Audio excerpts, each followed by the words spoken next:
পর নির্বাচন আসলে উন্নয়নের জন্য সবচেয়ে বড় বাধা। সেই কারণে প্রয়োজন এক দেশ এক নির্বাচন। এবং ভারতবর্ষের নির্বাচনের ইতিহাস বলছে আমাদের দেশে এক দেশ এক নির্বাচনের কথাই সংবিধান প্রণেতারা বলে গেছিলেন।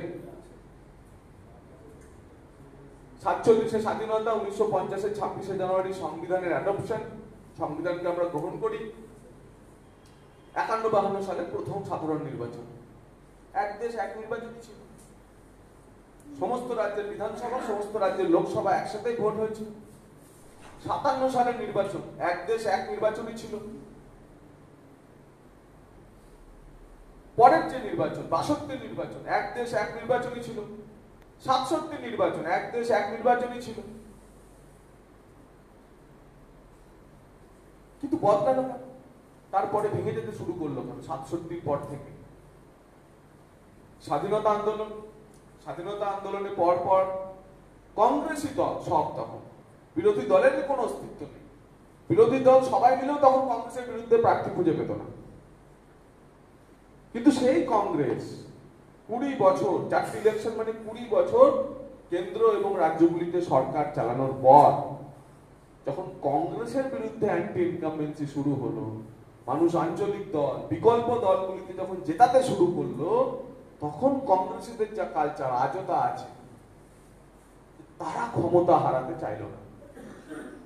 আর ক্ষমতা হারাতে না চাওয়ার ফলে একের পর এক নির্বাচিত সরকারগুলিকে ভেঙে দেওয়ার কাজ শুরু হলো।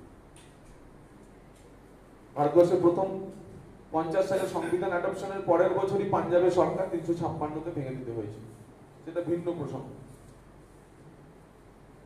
কিন্তু কংগ্রেস 59 সালে কেরলের নির্বাচিত প্রথম অ্যান্টি কংগ্রেস গভর্নমেন্ট তৈরি হয়, কেরলের নির্বাচিত গভর্নমেন্টকে ভেঙে দিয়েছিল। কে ছিল সেই গভর্নমেন্টের মুখ্যমন্ত্রী? EMS নাম্বুদ্রিপাল। সেই 356 ধারা শুরু। EMS এর মতো নেতার সরকারকেও, নির্বাচিত সরকারকেও কংগ্রেস ভেঙে দিয়েছিল, কারণ কেরলের ক্ষমতাটাও তাদের চাই। এইরকম ভাবে ধীরে ধীরে আজ পর্যন্ত ভারতবর্ষে 134 বার 356 ধারার প্রয়োগ হয়েছে এবং তার মধ্যে অন্তত 91 বার অপপ্রয়োগ হয়েছে, অর্থাৎ নির্বাচিত সরকারকে ভেঙে দিয়েছে। এবং এই পাপ কংগ্রেসের পাপ। শুধু ক্ষমতায় থাকবো বলে অকংগ্রেসী সরকারকে বারবার ভেঙে দেওয়া, অনেক ক্ষেত্রে হাই কমান্ডের চ্যালেঞ্জার কোন রাজ্যের মুখ্যমন্ত্রী হয়ে গেলে সেই কংগ্রেসী সরকারকেও ভেঙে দেওয়ার কাজ কংগ্রেস করেছে।